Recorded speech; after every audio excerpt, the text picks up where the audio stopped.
Dan, appreciate you hopping on today. This is what I'm excited about. It's a little more like undercover. It's not some executive you see on LinkedIn, which we love having them, but it's the one like getting down and dirty and doing some big things in the college sports and NIL space and representation. And I'll let you go into it a little bit, but first, thanks for coming on. And as we get into it, just give a little background how you got here, and then we'll start to dive into the weeds of it. Awesome. Yeah. Thanks for having me. I'm Dan Poneman, sports agent, among other things. What's among other things? Among other things, well, I'm a film producer. This is my documentary, Shot in the Dark, and Emmy Let's go. nominated. Philosopher, rabbi, amateur rabbi, reader of books, liver of life, appreciator of the sun, the moon, and the stars. And then what I'm known for mostly is being a sports agent, though. So how'd you get into the sports agency side? Obviously, I'm sure you, similar to me, get a lot of messages on LinkedIn and Twitter and everywhere of kids wanting to be a sports agent one day. How did you find your way into it? Yeah, I mean, that's probably the most common message I get, right, is how do I do what you do? And I try to give as much advice as possible. I think in giving advice in my story, it's less advice of how to follow my exact path, but more what lessons can you glean from the path that I took? Because my path was super unique. I'm 32 years old. I started in this business when I was 14. I played AAU with some really good players in Chicagoland area, north suburbs of Chicago, and pre-social media days. Like I was 14, Facebook had just dropped, and there was no other social media platforms in existence. But I started a blog ranking high school players in Chicago, just dudes I played against, dudes I seen in the gym. And my blog got really popular. I had the top 100 players in every class in the state, interviews I'd write in my little black and white notebook. And did people know who you were? You're just sort of like, you kept it more behind the scenes? Well, in Chicago, people knew who I was because I'd be in every gym. Yeah, snapping pictures. Got it. I wasn't sure if you're like still playing with them and you got some like side name, because in Pittsburgh, the only reason I bring that up is there was something called Whippeal Insider, which is, it's like Western Pennsylvania, whatever it stands for. And no one knew who it was, but everyone was pretty sure it was like someone that was still playing. And so they like had their teammates a little higher. Anyway, I was just curious. People knew. My first year I was hooping, like I would play in like a fall league and like still in my sweaty jersey, I'd go interview people I played in the Frosoft league and interview people in the varsity league, So people knew who I was and knew I was hooping. But by sophomore year, I stopped hooping for the school and went just like full nights, weekends, summers blogging. And it was kind of the perfect, like I got lucky that I was at the perfect time where social media was just starting, and it was adults didn't know what to do with it, but kids, it was intuitive to us. So like YouTube wasn't out yet, so college coaches couldn't watch players on YouTube. We used to have to mail DVDs in the mail, right? So I would write these detailed scouting reports on my website, and college coaches around the country would email and call me. And some of them didn't know I was a kid, right? At first, they're just like, this is a website that's a great resource, right? And then eventually everyone knew I was a kid and I still had good info, so they trusted me. And then I was lucky because I could ride the wave, right? Like YouTube dropped my junior year of high school. And I remember, now it seems so obvious, but I had the novel idea of like, whoa, I don't need to write down interviews anymore. I could just stand next to someone and interview them and upload it immediately. So I was dropping like, Harrison Barnes, Jared Sullinger, Kyrie Irving, like Selby, Tobias Harris, just like bangers on YouTube, early YouTube days. They're still up there. We can go find them. Oh yeah, those are up there. I mean, I can give you a list of NBA guys at their first YouTube search. If you do like oldest That's first cool. video. That's cool. And then, again, I got lucky that I rode that wave and built this great network of college coaches. So again, I never charged the college coaches at the time for my information. I just did it for free because it was fun and it was rad, and like made a little, advertising revenue on my website, which, for a kid in high school making $1,000 a month is like crazy, But the universe compounds that though. Like you give it away, but like I'm sure you'll get into it. I just want to like it.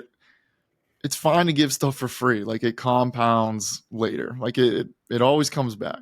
I'm happy you said that, because that's like, I think, again, when I say like you can't take, like I can't tell a kid, hey, here's how you become a sports agent. Start a website when you're 14 and you can't follow that path, but you can learn the lessons from it. And like, that's the first real lesson is figure out what the world needs from you, and the world will give you what you want. And like, I figured out that what college coaches needed was detailed information on recruits they couldn't get because they were having their seasons. They couldn't fly in and see them. So I was like, all right, the college coaching community needs this thing that I can provide.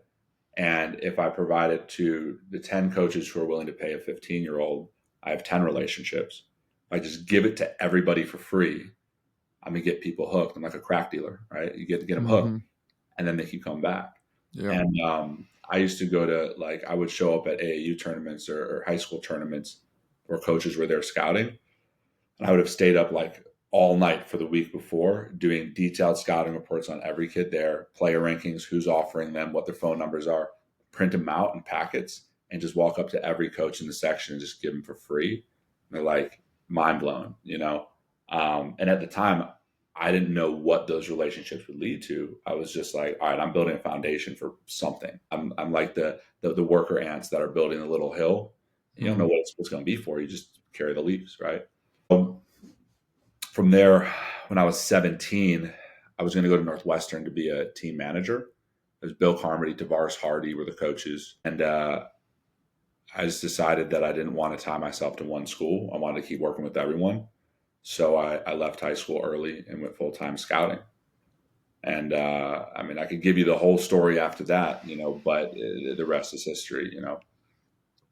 Don't give us the whole story, but actually, I'm gonna take one step back first because I think it's important to call out because I started early too. When you start out younger on things, it's much greater because you can give a lot away for free and build that base to when like you actually, say you have kids and you have, now you start to have bills and you actually got to pay stuff. But when you can do it with that like that's why it's such a huge advantage to start things earlier, at least learn. Now, again, we don't need the whole story, but I guess lead us to where you are today of pre NIL to now NIL and what you're doing in that space and where you fit in the ecosystem. Yeah. So again, after high school, I just did the scouting thing, you know, full time. Again, wasn't making a ton of money. I was just, I'm a kid. I'm like 19, 20 years old and having fun with it. And by the time I was 24, I had, I probably ran or assisted with or ran probably 1,000 college recruitments, helping guys pick schools, help put together NCAA tournament teams. It was a skill like, well, everyone else was in school for whatever else. I was basically in grad school, getting my doctorates in basketball player placement. Right, it was this very specific skill I was working on, and I didn't know that was what I was doing. I was just doing what I liked.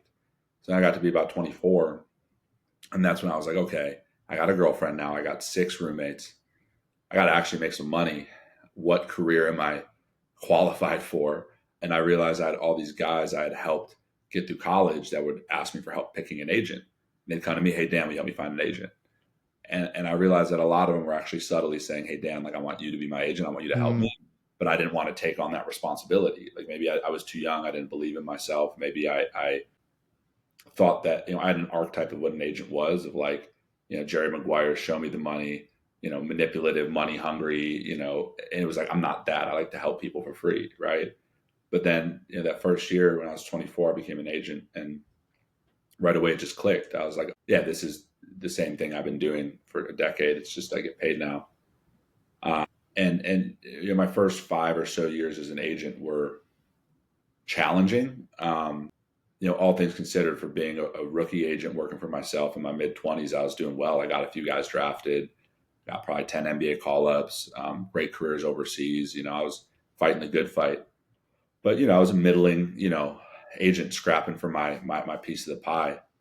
But then everything really did change for me when the Supreme Court ruled that college players could be paid on their name, image, and likeness, because overnight, this skill set that I had crafted for decades, right, of placing guys in college and doing transfers and this vast network that previously had no profit other than the few that maybe became NBA players, overnight it became a profitable skill set. And these NIL collectives started popping up with paying massive salaries to these college players, and other agents were like, all right, well, how do I get in here? How do I navigate this market? And I was like, this is my native language. Like I've been doing this daily for 15 years. And then it just kind of took off. I got really lucky. It was like right place, right time, right skill set, right preparation. And then all those coaches that I had been helping for free when I was in high school, who were GAs and first year assistants, and some players at the time are now D1 head coaches, we started making deals. And over the last 3 years, I've probably, done double or triple the number of NIL, collective deals than any other agency. And That's incredible. it's been a fun ride. Yeah. That's awesome. So what does it look like? I guess like give us an example, or is it the same thing as placing an NBA player, or what is this middle ground of collective coaching and the separation of, like, you got, we'll just say agent, you, player, coaching staff, school, or coaching staff, school, and then collective. Like there's really kind of maybe like 5 entities at Yeah. play. I mean, it's nice that now we can speak freely about it because of like recent court rulings basically have neutered the NCAA's ability to, stop agents from being involved. As the first couple of years, it's funny, for 15 years, I was helping guys choose a school. And then the NCAA said, well, agents aren't allowed to do that. You can only advise them on their marketing value, but you can't help them pick a school. But in reality, I think the most valuable thing that I provide is similar to what I provide for pro guys, which is if you're a kid transferring schools, right, and you enter the portal and you have 50 schools offer you, and you have 3 weeks to make a decision, and they're offering different dollar amounts. You don't know who's going to pay on time, who's lying about how much they're paying, who has what coach is telling you the truth about their system or the role you'll have. What coach is a jerk? What coach is a good person? All these different factors. It's this like 5D, web of all these huge decisions you have to make, and you have this short period of time, and it's a decision you never made. Right? It's this huge decision for your life with all this information. How do you process it? How do you make the best one? But my brain is essentially a supercomputer that's just been programmed for this one thing, is to process that information and make the decision, because I have 15 years of data and pattern recognition to help people make those decisions. So, the job of an agent in that regard in college is to help a player make the decision based on their objectives, right? Some guys want to get paid the most. Some guys want to get the best education. Some guys just want to get to the NBA. Some guys want to be the star. Some guys want to be a role player on a good team. Figuring out what the client wants out of their next step and help them find the place that best suits their goals. And that's really what it is in the pro game too, right? It's, trying to get a guy to each year to the best team that not only pays them well, but where they can be happy, where they can thrive, where they're in a system that works for them, helps them advance in their career. It's very similar, with just like different relationship sets and factors. And what about on the collective side? How are they and the coaches managing that? Obviously, you can say to a player, hey, here's where I think you fit, where you might be good. But then you also have the flip of, who's on the transfer portal, who's thinking of dipping. How are you sort of balancing the both sides of that of, hey, here's what athlete where they could be and belong, but also here's what coaches want. And yeah, these players might not be publicly available. They might not be high school players. They might not be in the portal, but there could be an opportunity there. How are you playing that side of the game?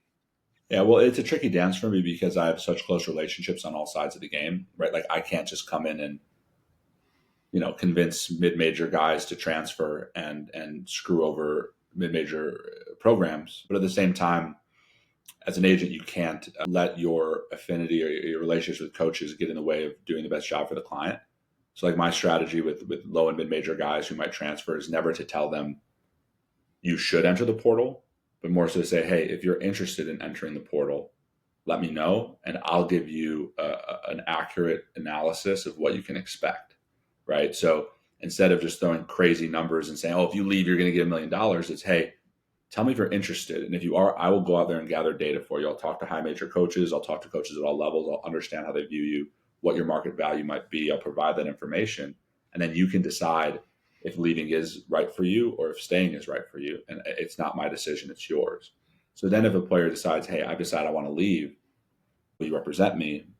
then I'll have a conversation with the mid-major coach, let them. And to me, at that juncture, I think there's a stigma, or of like, oh, if a kid leaves, they're a bad kid, or they're greedy, or they're hurting that program. But I'm very player first. It's like, no, a player shouldn't limit their future opportunities to better their life and situation out of loyalty to a coach who wants to make money and win. We all want to. And if your best player leaves because there's better opportunity, you got to find someone to replace him. That's your job, and you should be prepared Yeah. for it. And I think there's like people like to talk about tampering. Oh, this school tampered with my player. And it's like, that's speaking of a player as if they're property. It's like, to say someone shouldn't tamper is to say you should withhold information from this person about what their value could be. Because if they know what their value is, then they're going to leave, which is bad for me. But Mm. to tamper is to give information to someone and then let the person have free will and decide. So it is a tricky game of relationships, because there are certainly some low and mid major coaches who would push me off a bridge if they had the chance, because they're their best player left to get $500,000 in the Big Ten. But as long as I can, take a step back and say, is what I'm doing right? Is what I'm doing in the best interest of the player? And if the answer is yes, then fuck them. Yeah, and also, like, if the coach got a better job offer, they're leaving too. It's just at greater scale, and I get it though. Like, it affects their ability to win games and put ultimately them go down the chain, put food on the table, and it affects. But really, they're mad they're losing a player because they would take that. They would go to that same school and be the head coach if they got offered it too. So it's I had that exact situation, like verbatim, happen this year. Is a kid at a low major who I had assessed his value to be like 75 to 125,000. Not like a huge money player, but he was getting zero. His value was like 75 to 125, and he tells his coach he wants to leave, and the coach starts guilt tripping him. Because if you leave, we're going to lose, and I can't put food on my family's table. Like, I need you. If you care about my kids, you can't leave. mm, I'm like, so basically he's saying, you could make 100 grand, but you should make zero so that I can make 100 grand to feed my kids. He's basically saying, give me your value for free. Let me exploit your labor for free because my kids got to eat. But then that same coach was up for a bigger job and told the kid, hey, if I get this job, will you come with me? So he's using the kid to nuts. enrich himself in all these ways, but we don't call that out as being unethical. We call that out as kids being disloyal for some reason. No, it's exploitative. It's exploiting free labor for the benefit of the coaches. Yeah, and you're obviously an expert on the basketball side, so we'll keep it there. You're talking about this kid 75, 125. What's sort of the ranges now, or where are we falling? Like, what does that ecosystem look like today of where you see players, or if you can even break it down by power four versus, or I don't even, what's basketball, power six, I don't even know. Five, yeah. Yeah, five, count the Big East. What's that look like? Well, each year that we've had NIL, it's changed. So I don't know what next year will look like. I just know what this year was and last year was and the year before. Last year's portal, there were a few that broke, 500, that broke 500,000. And there was a few outlier deals and some that I did that broke 500,000. And that was like a big milestone. This year, a lot of people broke 500,000 and a few broke Oh, a really? million. I think like 3 broke like 2 million. Oh, I didn't do any of the $2 million deals, but I've heard of 3 that got there. So I think like the average Power Five salary probably doubled from last year to this year. And I expect it to go up again next year, because with this new, house settlement, there's a chance potentially for the schools to share in their revenues in addition to the NIL. We could see, teams with full starting lineups of $1 million players next year.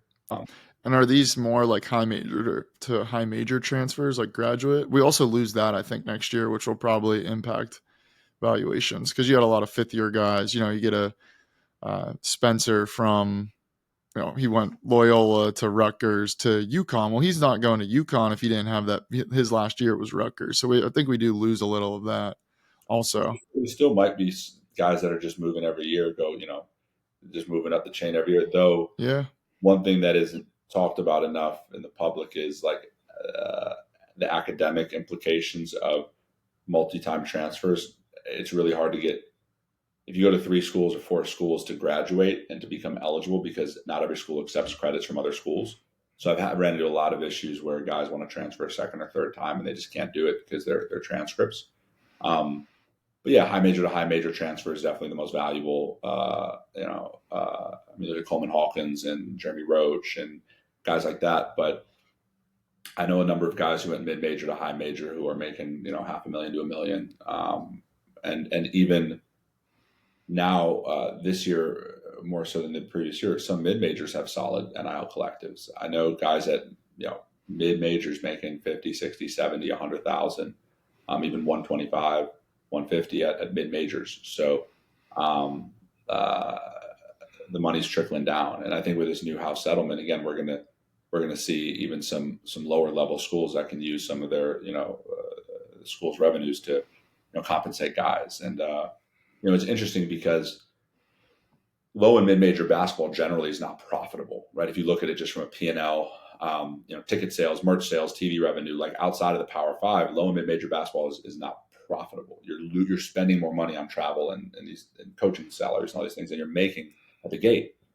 But my theory on this, or my belief in this, is that you can't look at college sports just as a business in a vacuum of their P&L, because actually the true profit motive, the true value of college sports is marketing for the university itself, right? Mm. So Florida Atlantic goes to the Final Four.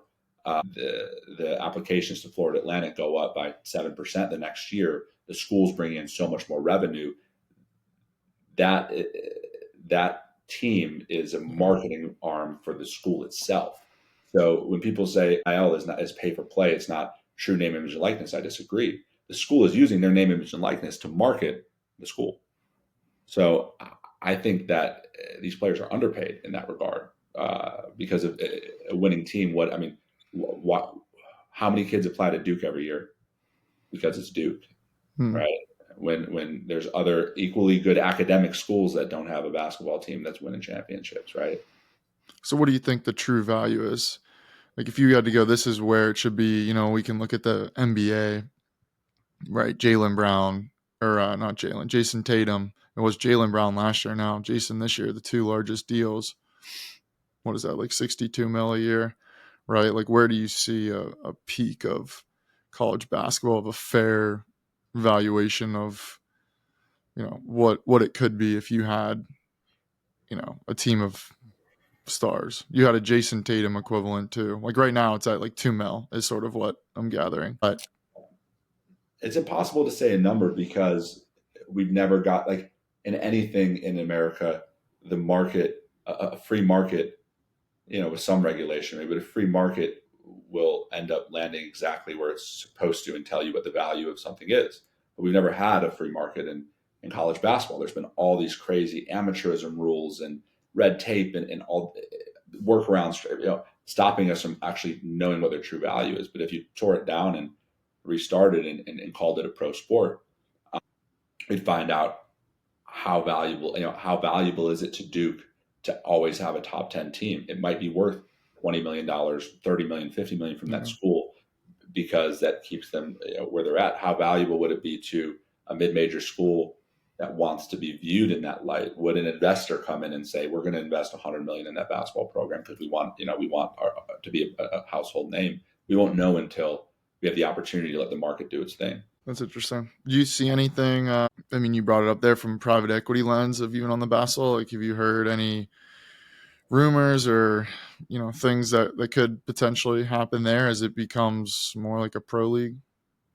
For sure, I know a lot of private equity people are sniffing around, but I think it's premature to think that they're going to have assess how much influence that will have, because right now, as it stands, like, the rules are ever changing. The ability to profit is so unclear. It's, yes, there's benefit for early movers who take risks, but like, it reminds me of here's an analogy, I guess. I work in the psychedelics industry too, psychedelic medicine, right? So it's an abstract tangent, psilocybin mushrooms, MDMA, these different psychedelic compounds used for treatment of depression, post-traumatic stress disorder, anxiety, and different type of psychological issues. And And a lot of clinical trials have shown they're much more effective than current over-the-counter or prescription medicines. But Yep. I invested heavily in different psychedelics companies because I'm like, well, this stuff works. But eventually, these stocks will become so profitable because once the FDA passes these medicines, I'm early to market. But then some trials didn't go as well as they could have, whatever. And now it looks like a 7 to 10 year timeline, and Yeah. the stocks tanked completely, right? I think we're there with college sports where yes, if you're an early mover from private equity and it ends up being like a true free market and you're one of the early movers, there's huge potential profit incentive. But there's also risk that we're going to 10 years from now still be in, this legal, Mm. putting band-aids over wounds in which case you're going to lose your money. So, that's It's where it's at. interesting. And then from a business model perspective, do you run your what's called an agency? What's sort of that look like? Is it more like a marketing, like on the towards a 20%, or is it more towards a traditional like 3% or a mix, or are you getting just from the athletes, or do you have collectives sort of like multi-year contracts? How are you sorting all that out? I don't really like to talk about the inner workings of my business. I got to keep that, to me Fair, and me. Yeah. fair, They're good questions. I'm sure people want to know, but some things are better left unsaid. fair. I know, but I was just seeing if you'd take Gotta the bait. Yeah. We'll keep that offline then. I guess from a where do you see this going, like for yourself even, right? Obviously it can change over 10 years. Is it just to continue now winning into the college, potentially even the youth space? Is it to get into women's basketball? Is it to expand to other sports? Is it just to stay doing a bunch of different things? And what's sort of on your personal roadmap as we hit fucking Q2 or H2 already? It's nuts. Yeah, other sports, no way. Women's, maybe some select players I've thought about it. Youth, I don't really, not interesting to me. Like I'm kind of driven by like what I enjoy, what I'm good at, what I'm curious in. I believe if you follow your natural curiosity and what you enjoy and what excites you, you're gonna end up being good at it and do a good job at it. And for me, it's helping basketball players build great careers, which means college, pro, retirement. Like I had a guy drafted this year's draft. I just saw two of my guys in summer league yesterday. I know people like to focus on the college stuff with me because that's what is buzzy right now. But for me, like college, pro, whatever, it's just like helping good people build good careers in basketball, whatever form that takes. Is like that's what I've been doing since I'm 14, and that's what I'll keep doing. And will I always be number one in NIL? I don't know. I don't really care. I don't care about being number one. I don't care about making the most money or having the most clients. I care about getting to do what I love every day, which is helping people use the skills, the unique set of skills that I've developed to help people build great careers. And the other thing I think is what's been so exciting about this NIL stuff the last few years that it's new, and I've had opportunities to innovate, to think of how do I do this in ways that haven't been done before. How do I think two steps ahead? Well, everyone's going by last year's rules. What's next year's thing going to be? So as long as it's fun and exciting and there's new ways to innovate, I'm going to love this space. But at some point, the dust will settle and it'll be regulated and there'll be less room for innovation. And then maybe I'll go do something else. But as long as this is a blue ocean, right? It's this new space where there's always room to be creative and innovate. Like I'm all in. I love it. I especially if I can innovate on behalf of the players and help them get more money, get more opportunity, get more rights, and fight the big evil Very corporation. cool. There you go. I like it. Oh, coaching ever in the book, scouting for a pro team, working for a collective? I'm sure to some private equity buying you guys out, or a agency. Have you? I'm sure all four have entertained or at least put something on the table at some point. Yeah, and big agencies have offered to hire me and buy me out. I'm not going to do it. Like working for myself, like the autonomy and freedom. I think when you're in a service business, like when my job is to make clear minded decisions on behalf of other people rooted in my ethics and what I believe to be right. Once you have a boss, sometimes that can get clouded by, you know, The the P need and for L. Yeah. P&L. And I've been in that situation before, so I prefer to remain independent and as long as I can, which is also why I won't sell. Um, Scouting, done that, not interested. I think maybe, yeah, 10 years down the line, if I get burnt out on this because it's a tough job, like maybe I was joking with someone yesterday, like I'd want to take over as a GM for a college basketball program, but like I wouldn't want to do Duke or Kentucky. I want to pick. You want to like build a team up, like a like yeah, that's cool. Yeah, yeah, I want to build the new Gonzaga, find a program that's I have one program actually in mind that I won't say that one day I might have to take over, but um, Hopefully it's Boston U. Bring us to the glory days. honestly, it could be a good one. Yeah, yeah. Why not? Why not? I love it. Well, appreciate you coming on, Dan. This was fun. This is interesting. I'm sorry for everyone. I can't wait for the next 10 minutes to dive a little deeper privately, but this was a good one. Hopefully people got a lot out of it. Yeah, thanks for having me. This was fun. Great questions, great conversation. I love it. I'll talk.